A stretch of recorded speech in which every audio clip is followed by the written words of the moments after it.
SC వర్గీకరణ A B C D వర్గీకరణ వల్ల లాభమా నష్టమా మాదిగలకు లేకపోతే మాలలకు లాభమా నష్టమా అంటే మీ అనాలిసిస్ ప్రకారం ఏంటిది? అంటే ఇప్పటికీ ఆ స్టేజ్లో లేదు సమాజం. ఖచ్చితంగా వర్గీకరణ జరగాలనే దాని మీద ఉన్నారు. ఓకే, ఎవరు దాన్ని వ్యతిరేకించడం లేదు, మాలలు కూడా వ్యతిరేకించడం లేదు. ముందుగా మీ ద్వారా మందకృష్ణ గారికి అభినందనలు, పద్మశ్రీ అవార్డు వచ్చినందుకు. వాస్తవంగా చెప్పాలంటే అవార్డు గౌరవం దక్కింది మందకృష్ణకి ఇవ్వడం వల్ల. ఓకే, మందకృష్ణ కేవలం ఒక మాదిగల సమస్యల మీదనే పోరాడలే, ఒక గుండె రంధ్రాలు పడ్డ పిల్లల గురించి కష్టపడ్డాడు. ఆ తర్వాత దివ్యాంగుల గురించి కష్టపడ్డాడు, వాళ్ళ పెన్షన్ పెంచడానికి ఆయనే కారణం. ఇట్లా లెక్క పెడితే చాలా సమస్యల మీద ఆయన పోరాడిండు. ఎక్కడ ఎవరికి అన్యాయం జరిగినా కూడా అక్కడికి పోతాడు. అవును. కాబట్టి మందకృష్ణ ఒక ఉద్యమకారునిగా ఆయనకు ఈ అవార్డు ఇవ్వడం అనేది బీజేపీకి కూడా మనం కృతజ్ఞతలు చెప్పాలి. ఓకే, రాష్ట్ర ప్రభుత్వం ఆయన పేరు రికమెండ్ చేయకపోయినా కూడా ఆయనకు అవార్డు ఇచ్చారంటే డెఫినెట్గా ఆ క్రెడిబిలిటీ ఇవ్వాల్సిందే. రెండవది ఏంటంటే మాలలతో కూడా నేను మాట్లాడాను. ఓకే, మందకృష్ణతో మాట్లాడాను. మందకృష్ణ వాళ్ళు కండక్ట్ చేసే మీటింగ్స్ కూడా పోయినాను, మాలల మీటింగ్ కూడా పోయినప్పుడు ఏంటంటే ఇక్కడ సమస్య అంతా ఆర్టికల్ 341తో వస్తున్నది. ఓకే, దాన్ని అది ఇప్పుడు అది లేకుండా కూడా అమలు చేయొచ్చు. బట్ ఎవరైనా కోర్టు పోయినట్టయితే మళ్ళీ స్టే వస్తుంది. ఓకే, కాబట్టి మాలలను కన్విన్స్ చేసుకొని ఈ వర్గీకరణ మళ్ళీ కోర్టుకు పోకుండా వర్గీకరణను చేయాల్సిన అవసరం ఉన్నది. ఓకే, అయితే ఇప్పుడు ఏదైతే షమీమ్ అఖ్తర్ జస్టిస్ గారి ఏకసభ్య కమిషన్ ఉందో దాని ముందు వీళ్ళు రిప్రజెంటేషన్స్ ఇస్తున్నారు.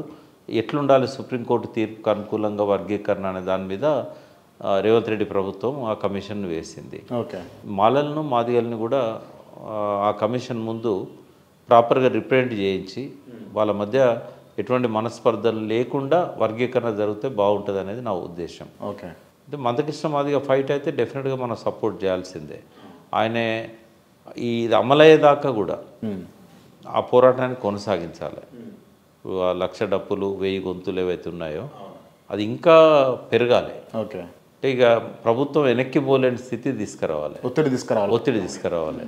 అయితే మాలల్లో కూడా వాళ్ళు చెప్పే డిమాండ్స్ను కూడా అవి చర్చించి కొంతమంది మేధావులతోని నేను వారికి ఇచ్చిన సజెషన్ ఏంటంటే హరగోపాల్ లాంటి వాళ్ళు, కోదండరాం లాంటి వాళ్ళు ఎవరైతే కొంత ఇంకా ఇతర ఇంటలెక్చువల్స్ ఎవరైతే ఉన్నారో వాళ్ళని మధ్యవర్తులుగా పెట్టుకోండి. జడ్జెస్ ఉన్నారు, మాదిగ జడ్జెస్ ఉన్నారు, మాలల జడ్జెస్ ఉన్నారు, రిటైర్ అయిన వాళ్ళు. వాళ్ళని కూర్చోబెట్టుకొని దీన్ని సామరస్యంగా పరిష్కారం చేసుకోండి. మేమెంతో మాకంతా అనేది ఒక డెమోక్రటిక్ నినాదం. ఇప్పుడు మాలలు ఎంతమంది ఉన్నారు, మాదిగలు ఎంతమంది ఉన్నారు, ఈ కులగణన కనుక జరిగి కరెక్ట్ పర్సంటేజ్ వచ్చింది అనుకోండి, వాళ్ళు ఇచ్చిన లెక్కలకు వీళ్ళు ఒప్పుకున్నారనుకోండి, శాస్త్రీయంగా జరిగింది ఈ సర్వే.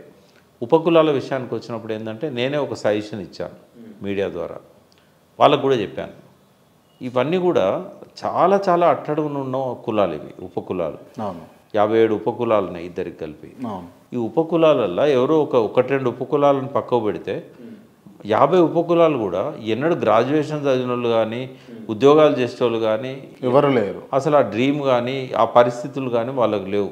చాలా సంచార జాతులు, వృత్తి కళలు నైపుణ్యాలు ఉన్నవాళ్ళు, గోత్రాలు చెప్పుకొని కథలు చెప్పుకొని మాదిగలే అట్టడుగున్నారంటే మాదిగలను కూడా బిచ్చమడుకునే స్థాయిలో ఉన్నవాళ్ళు. అయితే అటువంటి వాళ్లకు ఈ కాంపిటీషన్లో తీసుకురావద్దు. ఇది బాగా ప్రచారం చేయాలనుకుంటున్నాను నేను. చదువుదామనుకుంటే సీట్ ఇవ్వాలి, వాడు ఏది చదువుతానంటే అలా సీట్ ఇవ్వాలి. ఒకవేళ వాడు ఇంటర్మీడియట్ అయిపోయాక నేను మెడిసిన్ చేస్తానంటే మెడిసిన్లో సీట్, నో ఎంట్రన్స్. నాకు హాస్టల్లో సీట్ కావాలంటే హాస్టల్లో సీట్, ఎక్స్ట్రా కోటా అడ్జస్ట్ చేయి. ఒకవేళ నాకు ఉద్యోగం కావాలనుకుంటే వానికి ఏ క్వాలిఫికేషన్ ఉన్నదో ఆ ఉద్యోగానికి కావాల్సిన ట్రైనింగ్ ఇచ్చి వానికి ఎటువంటి పరీక్ష లేకుండా, పోటీ పరీక్ష లేకుండా వానికి ఉద్యోగం అయ్యి, వాడు ఒకవేళ నేను అమెరికా పోయి చదువుకుంటా అంటే వాడి కాలేజ్ ఫీజుతో పాటు అక్కడ ఉండడానికి కావాల్సిన ఏర్పాట్లు నువ్వే చేయి. ఎందుకంటే సమాజం రుణపడింది వాళ్ళకి, మాదిగలకు రుణపడింది, మాలలకు రుణపడింది, అట్టడుగు వర్గాలకు రుణపడింది, ఆ ఉపకులాలకు రుణపడింది. వాళ్ళు భారతీయ పౌరులు కాదా, వాళ్ళకి సిటిజన్ రైట్స్ లేవా, రాజ్యాంగంలో వాళ్ళు భాగం కాదా, ఏం చేస్తావు నువ్వు వాళ్ళకి? ఈ 75 ఏళ్ళల్లో వాళ్ళు సబ్బులు కొన్నారు, షాంపూలు కొన్నారు, స్నానాలు చేస్తున్నారు, సిగరెట్లు తాగుతున్నారు, బట్టలు ఉతుక్కుంటున్నారు. ప్రతి దాని మీద నువ్వు ట్యాక్స్ కలెక్ట్ చేసినావు కదా, నువ్వు వాళ్ళకి ఏమి ఇచ్చినావు? వాళ్ళకు ఓటు కూడా ఇవ్వలేదు, రేషన్ కార్డు ఇవ్వలేదు, ఎక్కడెక్కడో తిరుగుతారు. కొంతమంది అంటే సంచార జాతులు ఉంటాయి, నువ్వు వాళ్ళకి ఏమి ఇచ్చినావు?